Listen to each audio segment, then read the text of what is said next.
पिछली क्लास में हमने आप लोगों को बताया था बेंजोइक अम्ल के भौतिक गुण के बारे में, उसके बाद कुछ रासायनिक गुण के बारे में चर्चाएं की गई थी।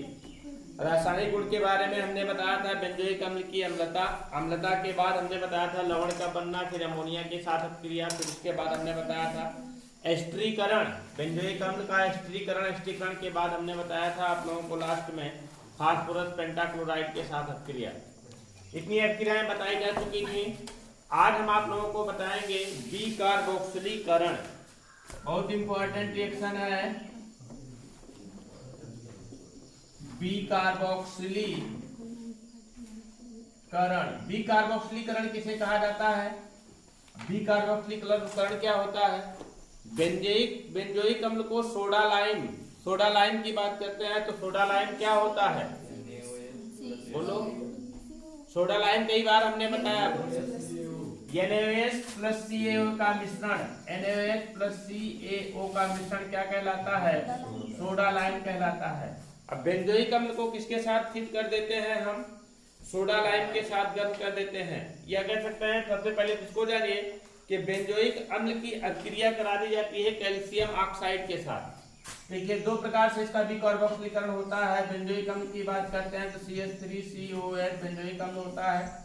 इसकी अभिक्रिया कैल्शियम ऑक्साइड के साथ करा दिया जाता है। बिना बुझे हुए चूने के साथ कराया जाता है तो बन जाता है बेंजोइक अम्ल। लिखा है हमने बेंजोइक अम्ल, लिखा है हमने, क्या लिखा है?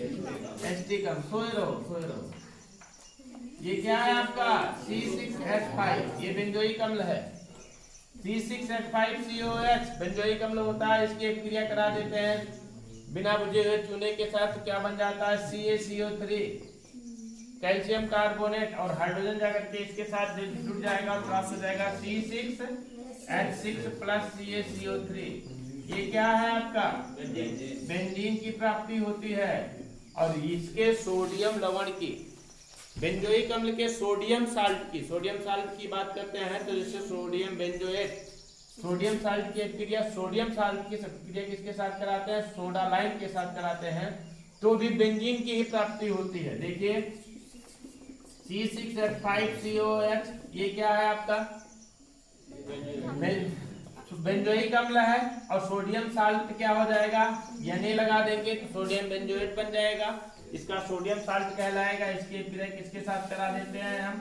सोडा लाइम के साथ, NaOH प्लस CaO के साथ करा देते हैं तो यहां से निकल जाएगा क्या आपका? Na2CO3 सोडियम कार्बोनेट की प्राप्ति हो जाती है। हाइड्रोजन जाकर के इसके साथ लग जाता है, प्राप्त हो जाता है C6H6 प्लस क्या? Na2CO3 से बोलते क्या है? Sodium carbonate. ये क्या कहलाता है आपका? बेंजीन कहलाता है। क्या कहलाता है? बेंजीन की प्राप्ति होती है। समझ रहे हैं कि नहीं? बीकार्बोक्सिलीकरण समझ रहे हैं ना? तो लिख लीजिए, लिखिए बेंजोइक अम्ल या सोडियम बेंजोएट को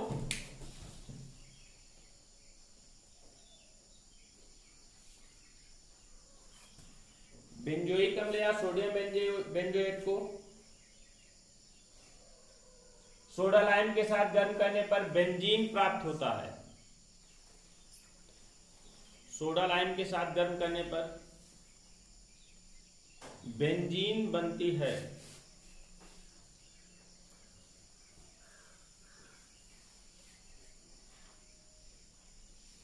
जिसे बीकार्बोक्सिलीकरण कहते हैं।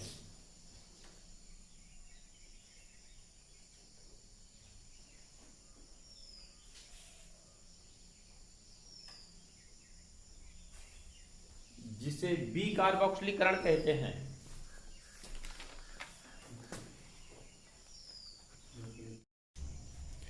अगली अभिक्रिया कैल्शियम बेंजोएट का शुष्क आसवन। कैल्शियम बेंजोएट किसे कहेंगे? कैल्शियम बेंजोएट किसे कहा जाएगा?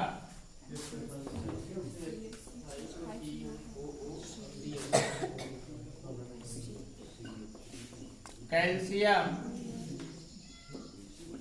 बेंजोएट का शुष्क आसवन।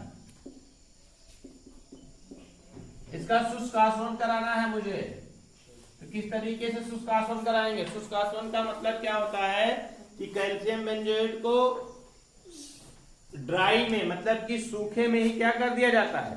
गर्म कर दिया जाता है। तो जानिए सबसे पहले कैल्शियम बेंजोएट होता क्या है, कैल्शियम बेंजोएट का फार्मूला क्या होता है। देखिए सोडियम बेंजोएट की बात करते हैं तो C6H5COO, यानी कई बार बताया है हमने, इस पर एक पॉजिटिव चार्ज होता है, इस पर एक नेगेटिव चार्ज होता है, तब बन जाता है क्या आपका सोडियम बेंजोएट। बट कैल्शियम पर 2 पॉजिटिव चार्ज होते हैं और बेंजोएट पर एक ही नेगेटिव होता है। बेंजोएट पर एक ही नेगेटिव होता है ना, और कैल्शियम पर 2 पॉजिटिव चार्ज होते हैं, इसलिए क्या बन जाता है आपका C6H5COO। 2 नेगेटिव करना होता है इसलिए होल ट्वाइस कर देते हैं पॉजिटिव चार्ज। समझ रहे ना? ये क्या हो जाता है? Calcium benzoate. कैल्शियम बेंजोएट का फार्मूला समझ गए कि नहीं? अब इस कैल्शियम बेंजोएट का हम शुष्क आसवन करा देते हैं, मतलब इसको हम सीधा सीधा गर्म कर देते हैं। गर्म कर देते हैं तो क्या प्राप्त होता है, क्या रिएक्शन होता है? देखिए C6H5COO, C6H5COO, Ca, यहां से निकल जाएगा क्या? कैल्शियम कार्बोनेट, CaCO3, और फिर क्या प्राप्त हो जाएगा? बेंजोफिनोन। क्या निकलेगा? बेंजोफिनोन या डाइफेनिल कीटोन। किस तरीके से बनेगा? देखिए C6H5CO, C6H5 प्लस क्या? CaCO3, calcium carbonate. इसे बोलते क्या है हम? बेंजोफिनोन, या हमने क्या बताया? डाई क्या बताया हमने इसका नाम? Diphenyl ketone. डाइफेनिल, फेनिल 2 बार है ना, डाइफेनिल कीटोन इसको बोलते हैं। समझ पा रहे हैं कि नहीं? अब देखिए हमने इसको अलग करके लिखा है तो हम इसको कर सकते हैं, इस पर नेगेटिव, इसका नेगेटिव, 2 पॉजिटिव, तभी तो बना है ना? समझ पा रहे हैं रिएक्शन? ये है आपका कैल्शियम बेंजोएट। मैं साइड रूप में इसको लिखूंगा तो क्या बन जाएगा? यहाँ पर रिएक्शन क्या हो जाएगा? C6H5COO का होल ट्वाइस। समझ गए ना? जब इसको गर्म करते हैं तो क्या प्राप्त होता है? बेंजोफिनोन या डाइफेनिल कीटोन की प्राप्ति होती है, बेंजोफिनोन बोलते हैं। नोट कर लीजिए इसको।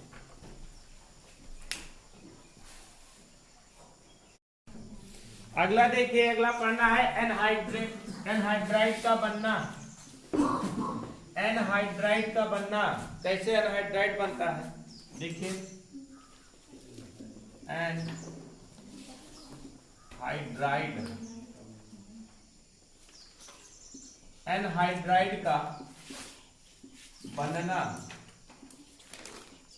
एनहाइड्राइड कैसे बनता है? बेंजोइक अम्ल को हम क्या कर देते हैं? गर्म कर देते हैं। बेंजोइक अम्ल को गर्म करते हैं। बेंजोइक अम्ल का फार्मूला क्या होता है? C6H5COOH plus C6H5COOH। बेंजोइक अम्ल को गर्म किया जाता है किसकी प्रेजेंस में जानते हैं? CH3CO का होल ट्वाइस इनटू O। क्या नाम है इसका? एस्टिक एनहाइड्राइड ना। एस्टिक एनहाइड्राइड की प्रेजेंस में इसको हम गर्म कर देते हैं तो यहां से निकलेगा क्या आपका? H2O, वाटर का एक मॉलिक्यूल निकल जाता है और प्राप्त होता है क्या आपका? C6H5CO, C6H5CO का होल ट्वाइस और इनटू O। प्राप्त हो जाता है क्या आपका? C6H5CO का whole twice into O plus H2O। ये क्या है? क्या नाम हो जाएगा इसका? बेंजोइक एनहाइड्राइड नाम होगा इसका, बेंजोइक एनहाइड्राइड। बहुत आसान से क्रिया होती है, बहुत ही आसान से क्रिया होती है। बेंजोइक अम्ल के 2 अणुओं में से जल का एक अणु निकल जाता है और एस्टिक एनहाइड्राइड की प्रेजेंस में क्रिया कराते हैं तो बेंजोइक एनहाइड्राइड का निर्माण होता है, बेंजोइक एनहाइड्राइड। अगला पढ़ना है आप लोगों को बेंजीन रिंग की प्रतिस्थापन क्रियाएं। आपको पता होना चाहिए बेंजोइक अम्ल का हमने बताया था फेनिल समूह होता है ना, फेनिल समूह वही क्या कहलाता है? बेंजीन रिंग कहलाता है। आपको पता होना चाहिए बेंजोइक अम्ल की बात करते हैं तो क्या होता है आपका, यही तो होता है बांड COH बेंजोइक अम्ल होता है। और इस बेंजोइक अम्ल में ये कौन सा रिंग है आपका, बेंजीन रिंग। अब बेंजीन रिंग की प्रतिस्थापन अभिक्रियाएं होनी है, मतलब कि बेंजीन रिंग में कार्बन परमाणु से जुड़ा हुआ हाइड्रोजन परमाणु विस्थापित होता है। किस तरह से विस्थापित होता है यही जानना है। हमने आप लोगों को बहुत पहले एक पॉइंट बताया था कि ये फंक्शनल ग्रुप बताता है कि कौन सा कार्बन से हाइड्रोजन परमाणु विस्थापित होगा, मतलब कौन सा सक्रिय होगा। इसको हमने बताया था आर्थो, इसको बताया था मेटा, इसको हमने बताया था पैरा, है ना। ये निर्देशित करता है कि आर्थो सक्रिय होगा, मेटा सक्रिय होगा, पैरा सक्रिय होगा, या आर्थो पैरा सक्रिय होगा या मेटा पैरा सक्रिय होगा, निर्देशित करता है ये। तो बेंजोइक अम्ल क्या निर्देशित करता है इसमें, बेंजोइक अम्ल निर्देशित करता है कौन सा सक्रिय होता है, मेटा सक्रिय होता है। आप लोग हमारी बातों को ध्यान से सुन लीजिए। कभी भी बेंजीन रिंग की क्रियाओं में, कभी भी बेंजीन रिंग की क्रियाओं में निर्देशित करता है कौन सा, ये फंक्शनल ग्रुप निर्देशित करता है, फंक्शनल ग्रुप निर्देशित करता है कि कौन सा समूह इसका सक्रिय होगा। और जिसको ये याद रहा, जिसको ये ध्यान रहा कि बेंजोइक अम्ल में कार्बोक्सिल समूह जुड़ा होता है और कार्बोक्सिल समूह के जुड़े होने से बेंजीन रिंग का मेटा सक्रिय होता है, तो वो रिएक्शन आसानी से करा ले जाएगा। अब क्रिया में कुछ नहीं है, बट अगर आप उल्टा सीधा जोड़ दिए, मतलब कि यहाँ आर्थो पर जोड़ दिए, तो समस्या हो जाएगी, क्योंकि ये कहता है कि मुझे जुड़ना, मेरे पे जुड़ना किस पर है, मेटा पर जुड़ना है। समझ पा रहे हैं ना। ये याद रखना बहुत जरूरी है। मैं एक दिन इसकी क्लास लूंगा, जितने भी हमने ऑर्गेनिक कंपाउंड बताए, एरोमेटिक ऑर्गेनिक कंपाउंड बताए हैं। पहला तो हमने बताया आपका क्लोरोबेंजीन, दूसरा बताया हमने फिनॉल, तीसरा बताया क्या, बेंजल्डिहाइड, बेंजल्डिहाइड, और चौथा एरोमेटिक कंपाउंड पढ़ा रहा हूं आपका क्या, बेंजोइक अम्ल। मैं सब के बारे में एक दिन एक क्लास लूंगा और उसके बारे में बताऊंगा कि इसका COH जुड़े होने से क्या सक्रिय होगा, CHO जुड़े होने से क्या सक्रिय होगा, क्लोरो जुड़े होने से क्या सक्रिय होगा, या आपका OH फिनॉल जुड़े होने से, मतलब कि OH जुड़े होने से क्या सक्रिय होगा। मैं एक सारणी के रूप में बता दूंगा और उसी सारणी को याद रखिएगा। और बेंजीन रिंग की प्रतिस्थापन क्रियाएं कभी भी आएंगे उसी के अनुसार कर दीजिएगा, आपका क्वेश्चन सही हो जाएगा। समझ पा रहे हैं कि नहीं। अब देखिए, हमने बताया कि कार्बोक्सिल ग्रुप जुड़ा है। अब कार्बोक्सिल ग्रुप जुड़ा होने के कारण क्या सक्रिय होता है, मेटा सक्रिय होता है। और आपको पता होना चाहिए कि प्रतिस्थापन क्रियाएं तो तीन ही हैं, नाइट्रीकरण, सल्फोनीकरण, हैलोजनीकरण। तीन है, नाइट्रीकरण, सल्फोनीकरण, हैलोजनीकरण। तो सबसे पहले बेंजीन रिंग की प्रतिस्थापन क्रिया देखते हैं कौन सा, बेंजीन रिंग की प्रतिस्थापन क्रिया। बेंजीन रिंग की प्रतिस्थापन क्रिया, बेंजीन रिंग की प्रतिस्थापन क्रिया में तीन है, जिनमें से पहला पढ़ना है आप लोगों को कौन सा, पहला पढ़ना है कौन सा आपका, कौन सा, नाइट्रीकरण। नाइट्रीकरण में किसके साथ अभिक्रिया होती है, किसके साथ अभिक्रिया होती है, नाइट्रिक अम्ल के साथ अभिक्रिया होती है। और नाइट्रिक अम्ल के साथ अभिक्रिया होती है, और आपको बता दें नाइट्रिक अम्ल के साथ अभिक्रिया होने में H2SO4 की आवश्यकता होती है। H2SO4 लगेगा तभी अभिक्रिया होगी। तो देखिए, बेंजोइक अम्ल की बात करते हैं, COOH, इसकी अभिक्रिया हम करा देते हैं, बेंजीन रिंग की अभिक्रिया करा देते हैं, किसके साथ में, किसके साथ में कराते हैं, किसके साथ में कराते हैं जी, HNO3 के साथ में कराते हैं। मैं तीनों रिएक्शन एक साथ लिखना चाह रहा हूँ, तो थोड़ा छोटा बना रहा हूँ। बेंजोइक अम्ल है, इसकी अभिक्रिया किसके साथ, HNO3 के साथ कराया जाता है। HNO3 से निकलेगा नाइट्रो समूह, ये NO2 निकलेगा और किस पर जुड़ेगा, जाकर मेटा पर जुड़ जाएगा, और यहाँ से OH और यहाँ से H, H2O बना लेगा, मतलब बनेगा क्या आपका COOH, ये बन जाएगा क्या आपका NO2, और प्लस क्या निकलेगा, H2O। इसे बोलेंगे क्या हम, मेटा नाइट्रो बेंजोइक अम्ल। क्या बोलेंगे, मेटा नाइट्रो बेंजोइक अम्ल। लेकिन ध्यान दीजिएगा, नाइट्रीकरण की प्रक्रिया H2SO4 की प्रेजेंस में होगी, H2SO4 की उपस्थिति में होती है। दूसरी अभिक्रिया क्या है, सल्फोनीकरण। दूसरी अभिक्रिया कौन सी है आपका, सल्फोनीकरण। और सल्फोनेशन सल्फोनीकरण किसकी उपस्थिति में होती है? H2SO4 की उपस्थिति में होती है। हाँ भैया नोट कह रहा वैसा मौका न मिले। COOH ये आपका क्या है? बेंजोइक अम्ल की क्रिया H2SO4 के साथ कराई जाती है। H2SO4 के साथ कराई जाती है तो यहाँ निकल जाता है क्या आपका HSO3 निकलता है। मेटा सल्फो बेंजोइक अम्ल प्राप्त होता है HSO3।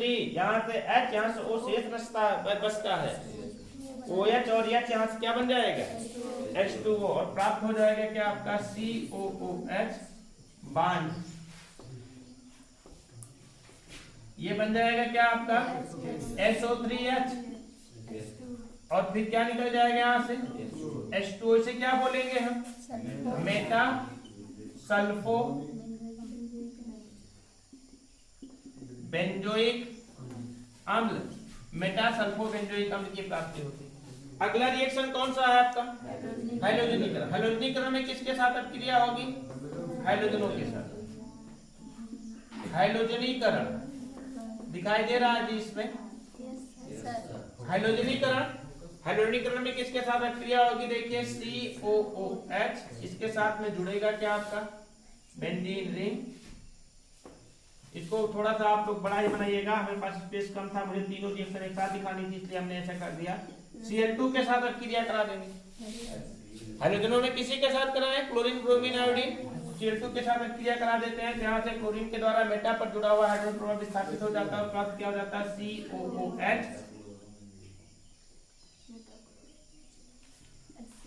Cl और प्लस क्या HCl। इसे बोलेंगे क्या हम? Meta chloro.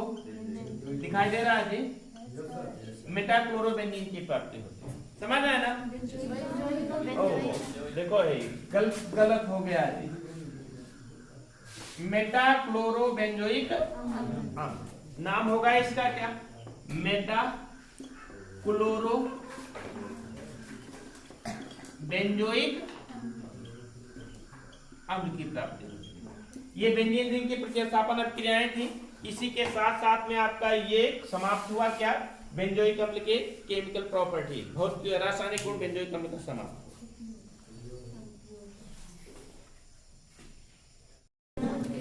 अगला पढ़ना है आप लोगों को बेंजोइक अम्ल के उपयोग।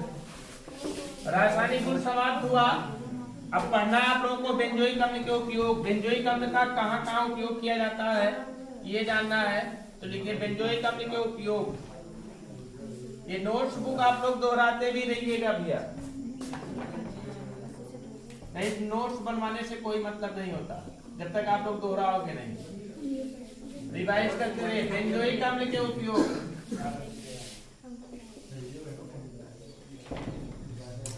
इसका उपयोग कहाँ कहाँ किया जाता है बेंजोइक अम्ल का? सबसे पहला उपयोग होता है सोडियम बेंजोएट का उपयोग। सोडियम बेंजोएट भाई बेंजोइक अम्ल होगा तभी तो सोडियम बेंजोएट होगा। C6H5CONA सोडियम बेंजोएट तभी तो होगा।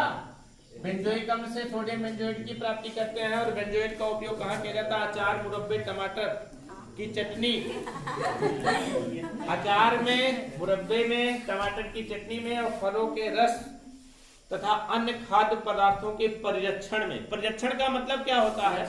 सुरक्षित रखने। किसका उपयोग किया जाता है? सोडियम बेंजोएट का उपयोग किया जाता है। समझ पा रहे हैं ना? अगला उपयोग इसका कहाँ किया जाता है? एनिलीन ब्लू रंजक के रूप में। एनिलीन ब्लू रंजक, ब्लू रंजक का मतलब नीले रंग के पदार्थों को रंगना होता है, तो यहाँ पर बेंजोइक अम्ल का उपयोग करते हैं। अगला बेंजोइक अम्ल और इसके लवणों का उपयोग। बेंजोइक अम्ल उसका साल्ट, बेंजोइक अम्ल की बात करते हैं C6H5COH और साल्ट की बात करते हैं C6H5CONA या C6H5CO का होल ट्वाइस इनटू Ca, इसका साल्ट कहलाएगा, लवण कहलाएगा। बेंजोइक अम्ल और बेंजोइक अम्ल के साल्ट का उपयोग किया जाता है मूत्रीय प्रतिरोधी में, मतलब कि यूरिन समस्या, यूरिन संबंधी कोई समस्या होती है तो वहां पर इसका उपयोग किया जाता है। और अगला बहुत महत्वपूर्ण उपयोग है बेंजोइक अम्ल की वाष्प। बेंजोइक अम्ल की वाष्प और भाप के मिश्रण को श्वास नली में भेजा जाता है बीजसंक्रामी के रूप में। यदि श्वसन नली में, ट्रैकिया में श्वसन नली होती है, श्वसन नली में संक्रमण हो जाता है, संक्रमण हो जाता है, जैसे कोरोना के समय में श्वसन नली ही जाम हो रही थी, है ना, तभी तो उसमें बलगम जमराज जा रहे थे, फेफड़ों में श्वसन नली तक जम जा रहे थे, जिससे कारण सांस लेने में दिक्कत हो रही थी, बॉडी में ऑक्सीजन की कमी हो जा रही थी। बॉडी में ऑक्सीजन की कमी हो जा रही थी, धीरे धीरे व्यक्ति सुप्तावस्था में चला जाता है, उसकी मृत्यु हो जाती है। तो क्या होता है, इसी तरीके से श्वास नली में संक्रमण भी हो जाता है। श्वास नली में जब संक्रमण होता है तो किसकी वाष्प को, बेंजोइक अम्ल की वाष्प और भाप के मिश्रण को भेजा जाता है, जिसके कारण वहां पर उसका संक्रमण क्या होता है, धीरे धीरे खत्म होता है। तो इतना उपयोग सबसे पहला अचार, मुरब्बे, टमाटर की चटनी, फलों के रस के परिरक्षण में, इन सबका परिरक्षण किया जाता है। दूसरा कहा एनिलीन ब्लू रंजक के रूप में। तीसरा कहा इसका उपयोग किया जाता है बेंजोइक अम्ल और इनके साल्ट का उपयोग, उनके लवण का उपयोग किया जाता है मूत्र रोधी में। और अगला उपयोग कहाँ किया जाता है इसका, बेंजोइक अम्ल की वाष्प और भाप के मिश्रण को श्वास नली के संक्रमण में इसका उपयोग किया जाता है। ठीक है, तो लिखिए इसी पॉइंट को। नंबर 1 सोडियम बेंजोएट का उपयोग, सोडियम बेंजोएट का उपयोग अचार, मुरब्बे, टमाटर की चटनी, अचार, मुरब्बे, टमाटर की चटनी,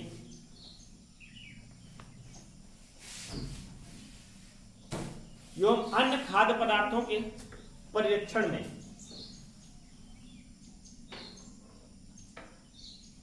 एवं अन्य खाद्य पदार्थों के परिरक्षण में।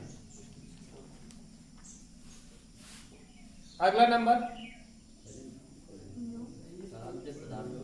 परिरक्षण में। अगला नंबर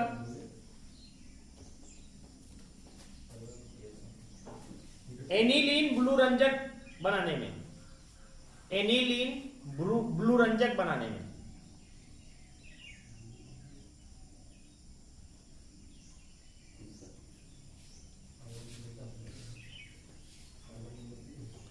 अगला नंबर बेंजोइक अम्ल और उनके लवण का उपयोग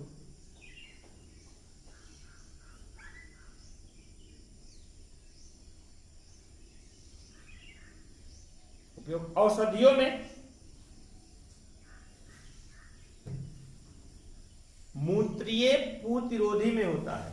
पूतिरोधी का मतलब एंटीसेप्टिक, पूतिरोधी में होता है।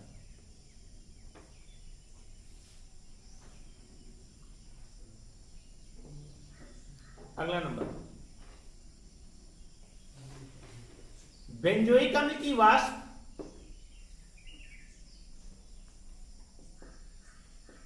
बेंजोइक अम्ल की वाष्प और भाप के मिश्रण को,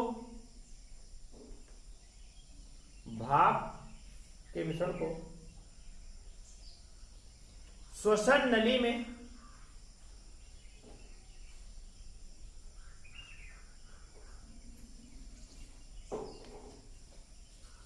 बीज संक्रमण के रूप में प्रयोग करते हैं।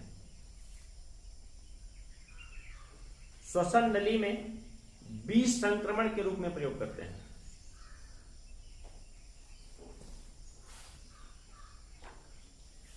बेंजोइक अम्ल समाप्त हुआ। नेक्स्ट क्लास में हम आप लोगों को पढ़ाएंगे सैलिसिलिक अम्ल। सैलिसिलिक अम्ल में 2-3 अक्षरें बहुत इंपॉर्टेंट है, इसलिए उसको हम थोड़ा सा दोबारा बता देंगे। तो सैलिसिलिक अम्ल नेक्स्ट क्लास में पढ़ाया जाएगा।